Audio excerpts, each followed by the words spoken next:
nous sommes en face d'une situation assez complexe et même, on va dire, inédite dans la région. C'est qu'aujourd'hui, on a un cocktail de causes ou de drivers qui poussent ou qui aggravent l'insécurité alimentaire dans la région. Donc, si on parle de ce cocktail-là, bien entendu, nous sommes en pleine pandémie et il y en a d'autres, il y en a même certains qui parlent aujourd'hui de le classifier en endémie parce que depuis plusieurs années ou plusieurs décennies, ce n'est pas seulement le monde, mais si on ramène la situation à l'Afrique de l'Ouest et du centre, nous vivons chaque année entre 3, 4 et même 5 épidémies dans la zone. Donc, ce qui fait que nous avons l'habitude de faire face à ces chocs-là, ou alors de vivre avec ces chocs. Et on a vu les mesures la résilience de ces populations face à cette pandémie, où ces populations elles-mêmes ont commencé à trouver des solutions d'adaptation. Le problème qui s'est posé, ce n'est pas la pandémie en tant que telle, c'est plutôt les mesures qui ont été mises en place par les gouvernements pour faire face à ces pandémies. Et ces mesures, entre autres, ont beaucoup impacté l'aspect économique de ces populations. Et après, nous avons notre quotidien. Notre quotidien, c'est on vit dans une région qui fait face à des crises environnementales, donc des chocs en lien avec le changement climatique. Donc on a la sécheresse, et cette année 2022, on en parlera tout à l'heure, mais on a vu qu'en 2022, on va devoir répondre en plus de ce que nous avons traditionnellement comme choc, mais nous allons devoir répondre à cette demande en termes de sécheresse dans la région. Ensuite, nous avons les conflits. Les conflits viennent compliquer davantage le cadre de vie des populations qui n'ont pas accès aux services de base, qui n'ont pas accès au marché, qui n'ont pas accès à certaines zones où ils peuvent mettre en place des activités économiques. Donc, ce qui fait que la situation devient beaucoup plus complexe pour ces populations-là. Et nous autres acteurs humanitaires, nous sommes en face de cette situation, nous la voyons et nous cessons depuis plusieurs années de décrire cette situation. Il faut que nous arrivions à avoir un accès à ces populations, un accès qui nous permettrait de pouvoir faire face aux besoins de ces populations en mettant un minimum de services à leur disposition.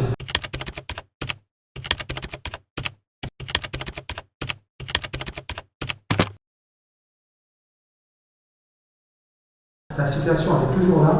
On a tendance à ne voir que la situation épidémiologique ou pandémique, mais à côté de cela, on a tout ce qui est en lien avec la survie et la protection des personnes dans les zones les plus touchées. Et à côté de ça, encore une fois, l'insécurité gagne du terrain.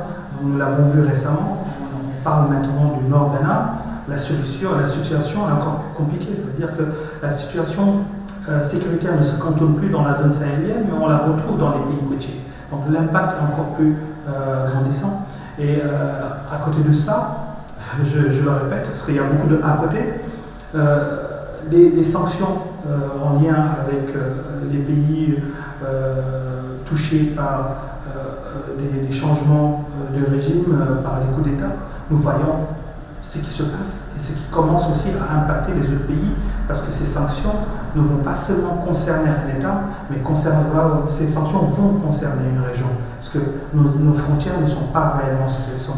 Il n'y a pas de frontières réellement dans la région. Ce qui touche Caille va toucher facilement la région de Tambacounda.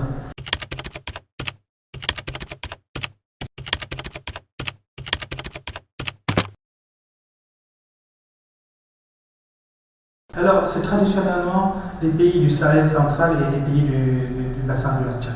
Donc aujourd'hui, ce qui se passe, c'est que le Sahel central, c'est le Mali, c'est le Burkina Faso, c'est le Niger, c'est les pays les plus impactés. Et il y a une nouvelle donne cette année, c'est la sécheresse. Cette sécheresse touche les régions du Mali, du sud de la Mauritanie et les régions du nord du Sénégal. Donc on va ressentir cet impact lié au pâturage, lié aussi aux besoins en eau de certaines populations dans ces zones-là. Et après, cette sécheresse va s'étendre de la région ouest du continent à la région centre du continent. Donc, c'est-à-dire qu'au Tchad, on ressent cet impact du changement climatique, donc cette sécheresse qui fait l'objet aujourd'hui d'une analyse poussée pour nous permettre de faire face à cette situation et d'aider les populations qui sont touchées dans ces zones-là.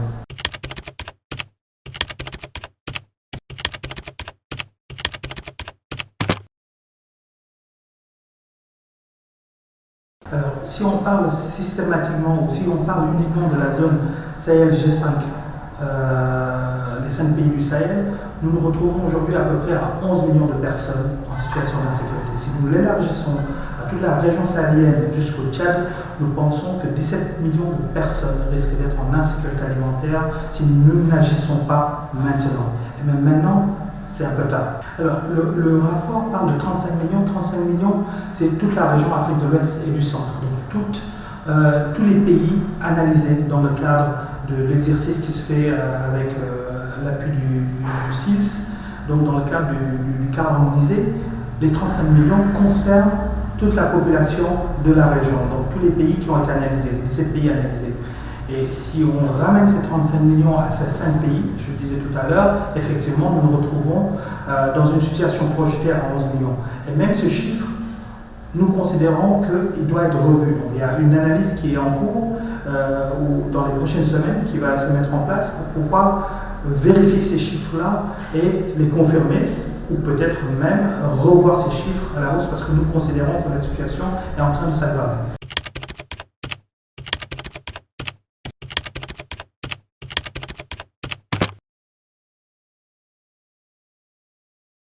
Alors, concrètement, nous alertons, ça c'est la première des choses, parce que c'est notre devoir de dire ce qui se passe. Et deuxièmement, nous avons commencé à mettre en place des activités de mitigation. Nous préparons nos équipes à la réponse et nous préparons aussi les populations à la réponse. Dans ces activités de préparation, c'est entre autres le prépositionnement d'aliments bétail dans certaines régions du Sahel, et entre autres aussi, c'est de pouvoir renforcer les activités communautaires, la prise en charge par exemple de la malnutrition au niveau communautaire, à travers les agents de santé communautaires. On met en place des dispositifs qui leur permettent de faire face aux demandes et surtout de désengorger. Parce que si on prend en amont en charge les populations ou les enfants malnutris, les centres de santé sont de là désengorgés. Et ça permet aux centres de santé de se concentrer sur d'autres pathologies et de ne gérer que les cas graves liés à la malnutrition.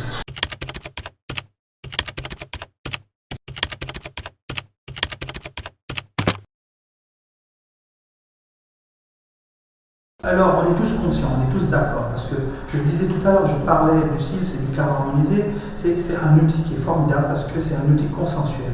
C'est un outil dans lequel les gouvernements, les acteurs locaux, les ONG, tout le monde s'oppose, les agences des Nations Unies s'opposent et conviennent que la situation, elle est comme ça. On la décrit tous à travers des indicateurs qui nous permettent de travailler. Et une fois qu'on a ce consensus-là, effectivement, on doit coordonner nos activités pour une réponse efficace. Et dans ce cadre-là, le travail avec les gouvernements, avec les collectivités locales, avec la société civile se met en place, que ce soit au niveau du plaidoyer, que ce soit au niveau de la mise en place de nos activités d'éducation ou de réduction des risques de catastrophes. Il y a aussi la mise en place aussi, de cadres de concertation et d'analyse, autres que le cadre harmonisé, mais qui permettent par exemple, aux élus locaux de pouvoir relayer l'information au niveau des hémicycles, donc au niveau de l'Assemblée nationale, pour que tout le monde comprenne ce qui est en train de se mettre en place, qui est en train de se passer, et qu'on puisse, d'un commun accord, réagir face à la situation.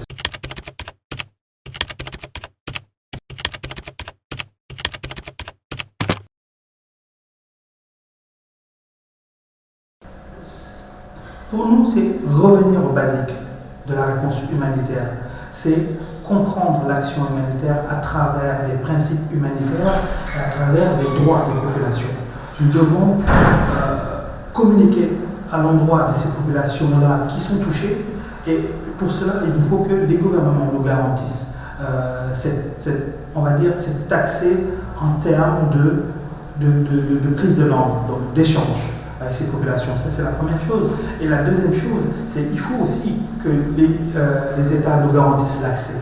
Il faut qu'on arrive d'un commun accord avec la coordination qui se met en place avec les différents acteurs, que nous puissions être d'accord sur le respect et garantir les droits humains et les principes humanitaires. Et dans ce sens-là, je pense que c'est important qu'il y ait de l'accompagnement de ces gouvernements dans le travail que nous sommes en train de faire, parce que toutes les personnes de n'importe quel territoire donné, qui est administré par n'importe quel État, doivent faire partie de la prise en charge quand elles en ont besoin.